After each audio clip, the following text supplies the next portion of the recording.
नमस्कार. मी अपर्णा कुलकर्णी. कळा ज्या लागल्या जीवा भाग 6 लेखन आणि सादर करते मी अपर्णा कुलकर्णी. कालच आपण पाहिलं की सियाच्या रूममध्ये सुमित आला आणि तो जे बोलला ते ऐकून माधव आणि मालू दचकले. तिथून पुढे सुमित गेल्या काही महिन्यांपासूनच वेगळा वागतोय हे माझ्या लक्षात येत होतं, पण नेमकं त्याचं काय बिनसलंय हेच कळत नव्हतं. आणि आज अचानक तो असं काही बोलून गेला होता की त्याची मनस्थिती चांगली नाही हे पुन्हा एकदा अधोरेखित झालं होतं. त्याची ती शून्य नजर पाहून पोटात कालवा कालव झाली. का बोलतोय हा असं? मी उठून त्याच्याजवळ गेले. त्याच्या डोक्यावरून हात फिरवायला लागले. मला वाटलं होतं तो माझ्या हात फिरवण्यामुळे त्याला शांत वाटेल, पण झालं उलटच. हळूहळू तो हुंदके द्यायला लागला आणि मी त्याला जवळ घेतलं तसं मला घट्ट मिठी मारून रडायला लागला. एवढा मोठा मुलगा ज्याच्याशी आपलं फारसं बोलणं राहिलं नव्हतं, तो असं एकाएकी फुटलेला पाहून एका आईला काय वाटणार तेच मला वाटलं. काय काय साठवून ठेवतात ही मुलं. आपण म्हणतो की आपल्याला नव्हतं का टेन्शन, पण आपले प्रश्न खूप वेगळे आणि या मुलांचे खूप वेगळे, खूप जास्त टोकदार, धारदार. त्यामुळे जखमी होणं हे ओघानेच आलं. आपलं जगणं सोपं होतं तुलनेत. कष्ट खूप होते पण ताणतणाव कमी होते. स्पर्धा होती पण जीवघेणी नव्हती आणि स्वतःशी झगडावं लागत नव्हतं. अपेक्षा कमी होत्या त्यामुळे अपेक्षाभंगाचं दुःखही तुलनेत कमी होतं. माणसं जास्त होती पण सुविधा कमी होत्या. आज माणसं कमी आणि सुविधा जास्त आहेत पण दुविधा आहे. घडघडून बोलणं नाही, मनमोकळं हसणं नाही, रडणं आणि सगळ्यात महत्त्वाचं सर्वसामान्य असण्याचा गिल्ट नसणं. किती सोपं होतं जगणं. आज खरंच सगळं अवघड आहे. पण बोलून तर बघा ना. आताही सुमित शांत होण्याची आम्ही तिघेही वाट पाहत होतो. माधव जाऊन पाणी घेऊन आला. हळूहळू सुमित शांत होत गेला. माधव त्याच्या पाठीवरून हात फिरवायला लागला. सियाही उठून बसली. माधवने हळूवार आवाजात विचारलं, आता कसं वाटतंय सुमित? शांत हो बाळा. सुमितने आता बरं वाटतंय अशा अर्थाने मान हलवली. आता त्याचे शून्यात असणारे डोळे थोडे शांत वाटत होते. खूप मनमोकळेपणाने रडल्यामुळे आतली खळबळ थोडी कमी झाल्यासारखी वाटली. माधव म्हणाला, हे बघ, तू थोडीशी विश्रांती घेतोस का? तुला आता बोलावंसं वाटत नसेल तर आपण नंतर बोलू. हां, चालेल? 2 मिनिटं शांततेत गेली पण मला वाटलं कशाला नंतर बोलू देत ना त्याला. पण मी गप्प बसले.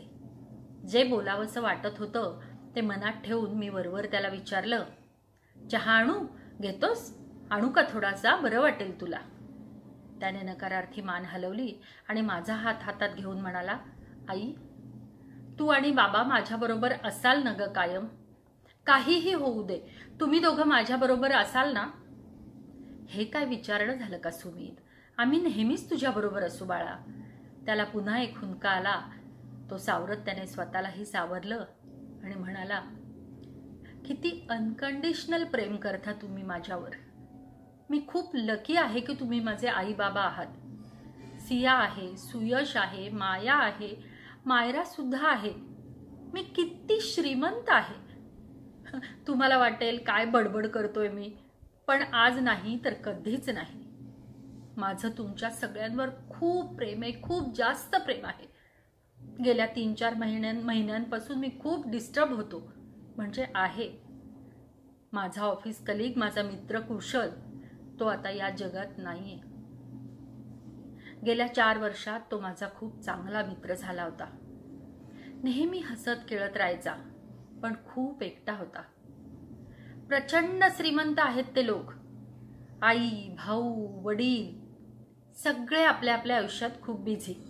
हा पण बिझी होता, पण आयुष्यात खूप एकटा होता. सगळं काही असून, रादर खूप जास्त असूनही तो सुखी नव्हता. सतत काहीतरी शोधत असायचा. एकदा आपल्या घरी आला होता, आठवतं तुला आई? खूप शांत बसून होता. लहान मुलाच्या निरागसतेनं सगळं निहाळत होता. मला नंतर म्हणाला, यू आर सो लकी. तुला बोलायला, प्रेम करायला माणसं आहेत. सगळे मित्र म्हणायचे, सुख टोचतंय चाल्याला. पाहिजे तेव्हा पार्टी करतो, मजा मारतो, पैशाची तर काही किंमतच नाहीये. त्याच्या पैसे खर्च करण्यामुळे त्याच्या भोवती खूप गोतावळा जमला होता. दारू, ड्रग्ज, मैत्रिणी, पार्ट्या, सगळं सगळं केलं त्याने, पण त्याला कशातच सुख नाही मिळालं. कदाचित मिळत नसावं, पण या सगळ्यामुळे मी मात्र त्याच्यापासून लांब गेलो आणि गेल्या 2 महिन्यात आम्ही एकमेकांना भेटलोही नव्हतो आणि बोललोही नव्हतो. आणि अचानक एक दिवशी तो मला भेटला. हा कुशल वेगळाच होता. तब्येत एकदम खराब झालेली. त्या दिवशी त्याने मला सांगितलं की तो आजारी आहे, डिप्रेशन आहे, त्याला औषधं चालू आहेत. या सगळ्यामुळे मी खूप जास्त विचार करायला लागलो होतो, खूप डिस्टर्ब झालो होतो आणि मला भीती वाटायला लागली होती की मलाही डिप्रेशन यायला लागलंय की काय. त्यातच तुमच्या लग्नाच्या वाढदिवसा दिवशी त्याने आत्महत्या केली, गळफास घेऊन. मला फोन आला होता. तुम्ही सगळे खूप आनंदात होता म्हणून मी काही बोललो नाही. पण मी खूप घाबरलो होतो. सगळं काही असूनही तो डिप्रेशनमध्ये गेला होता. आपल्यावर कोणी प्रेम करत नाही असं वाटायचं त्याला. आपल्यातच काहीतरी कमी आहे हे वाटून प्रचंड आयसोलेशनमध्ये तो गेला होता. स्वतःभोवती एक कवच तयार करून घेतलं होतं आणि आम्ही त्याच्यापर्यंत पोहोचूच शकत नव्हतो. नाही समजू शकलो बाबा मी त्याला, पण त्याच्या जाण्याने मी हल्लो होतो. 2 दिवस फक्त आणि फक्त त्याचाच विचार करत होतो.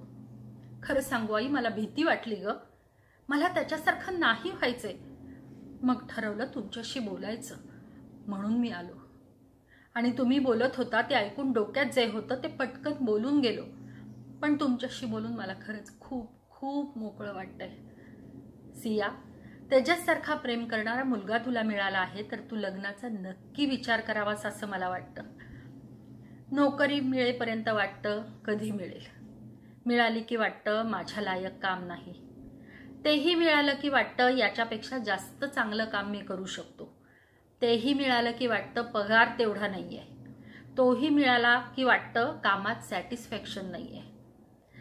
हे सगळं नेव्हर एंडिंग आहे, बकवास आहे. तिशीतच म्हातारे झालोय आपण. सोप्या असलेल्या गोष्टी अवघड करतोय.